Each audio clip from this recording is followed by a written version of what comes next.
A grown man walked up to a podium on Saturday, stared straight into the cameras, and told the entire basketball world that he had zero regrets about a player driving her fist into Caitlin Clark's throat. No apology. No, we'll look into it. Just full-throated support. That man is Phoenix Mercury head coach Nate Tibbetts. And the moment those words left his mouth, the Indiana Fever camp went from frustrated to absolutely furious, and the whole league split down the middle. If you've ever wondered what it looks like when an entire organization decides to go to war over a cheap shot, buckle up. Because this is the messiest WNBA standoff of the year. Now, before we get into the chaos, do me one quick favor.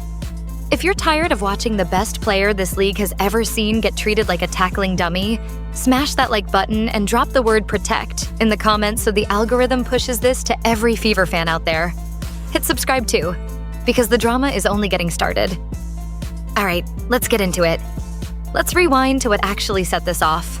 It was Wednesday night, June 24th, at Gainbridge Fieldhouse in Indianapolis. The WNBA suspended Thomas for one game after shoving her fist into the throat of Indiana Fever guard Caitlin Clark in the second quarter of a 111-109 Phoenix win. And here's the part that makes your blood boil. Clark went to the ground as she was being defended. Thomas and DeWanna Bonner went down to retrieve the ball. Thomas's fist made contact with Clark's throat and no foul was called. Nothing.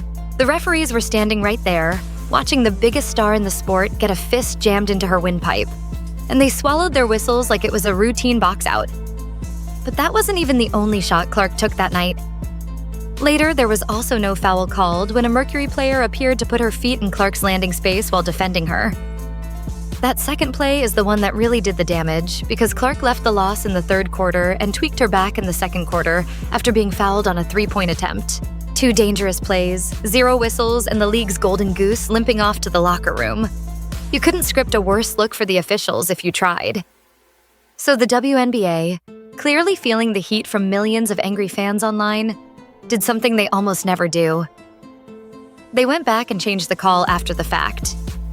While no foul was called on the play during the game, the WNBA announced on Thursday that it retroactively issued Thomas a flagrant 2 and gave her a 1-game suspension.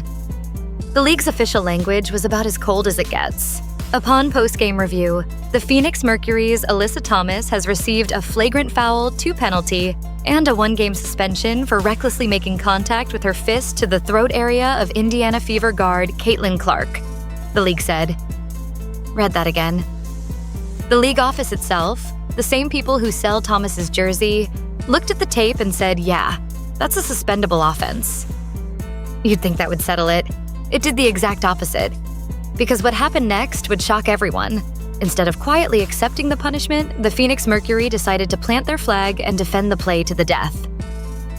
Phoenix Mercury coach Nate Tibbetts defended star forward Alyssa Thomas against accusations of dirty play and called out the WNBA in a lengthy statement to open his pregame press conference Saturday ahead of his team's matchup with the Toronto Tempo.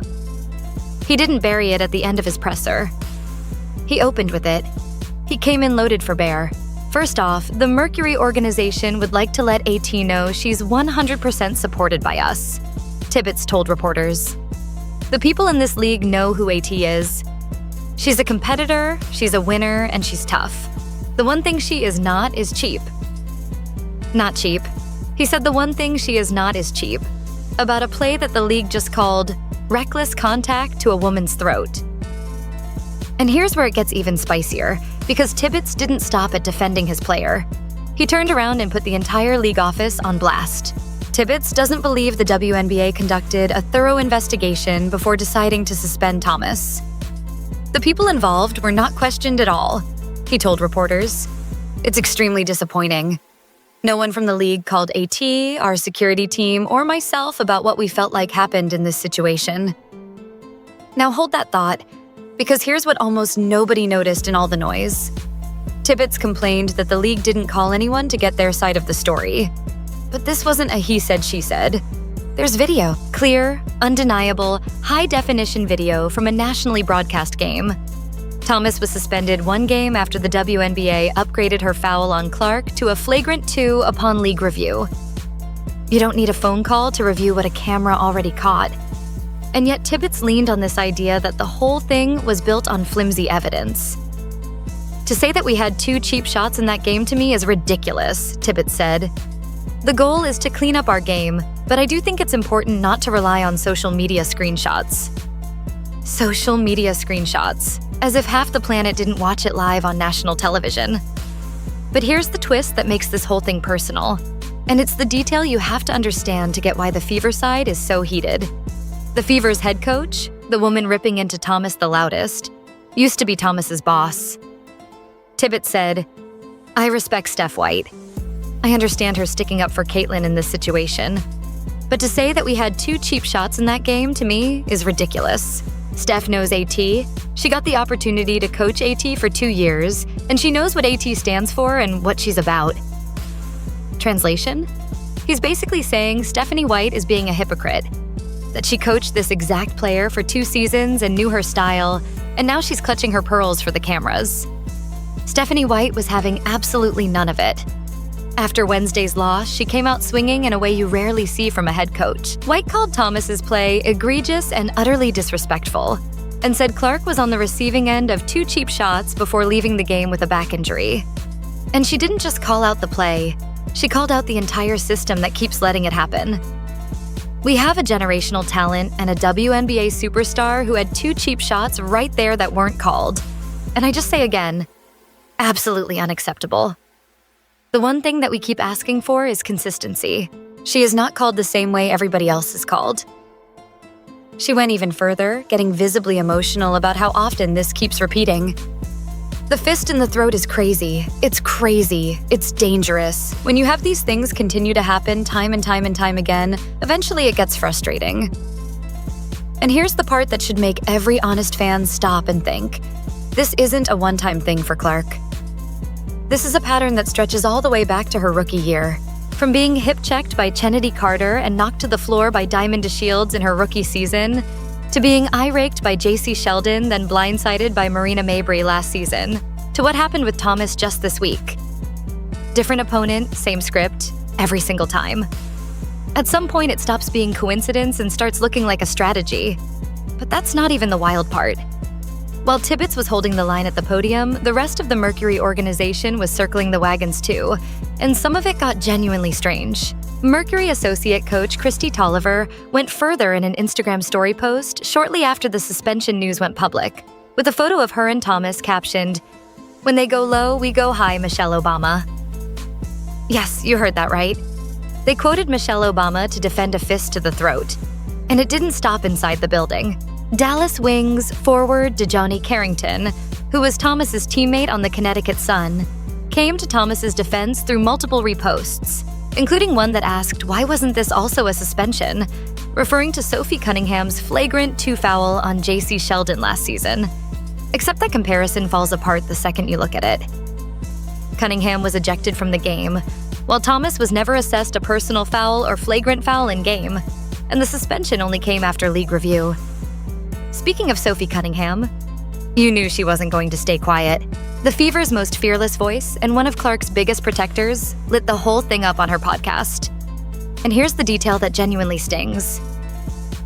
"During real time on Wednesday night, I did not see that happen," Cunningham said. "None of our team saw it happen because I promise you that if we would have seen that happen, we would have had her back." Think about that. The play was so sneaky, so buried in a scramble, that her own teammates didn't even catch it live. Then Sophie dropped the line that summed up exactly how the Fever locker room feels. "You see the videos of literally kneeing and cheap-shotting Clark in the throat? They're definitely targeting her, and the league and the refs do nothing to protect her," Cunningham said on her podcast. And Sophie wasn't done. She torched the league for another slap in the face, one that has nothing to do with fouls and everything to do with disrespect.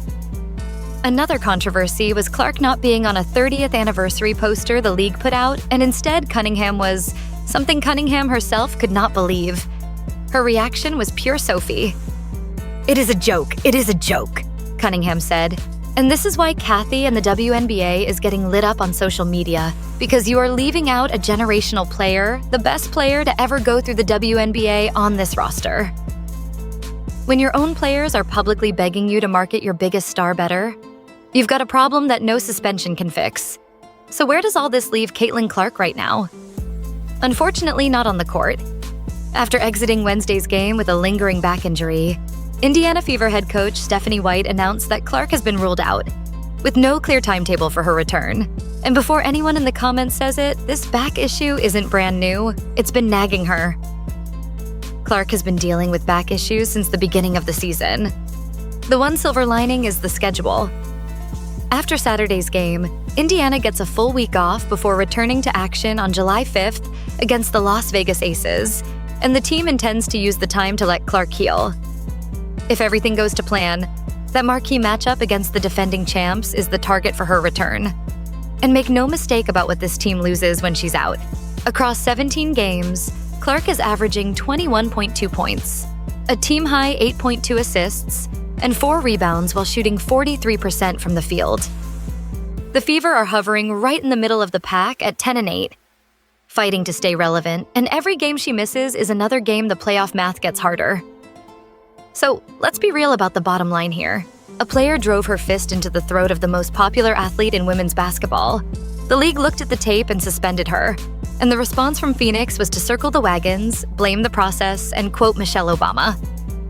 Meanwhile, Clark is sitting at home with a back injury that may or may not be connected to the very plays everybody is arguing about.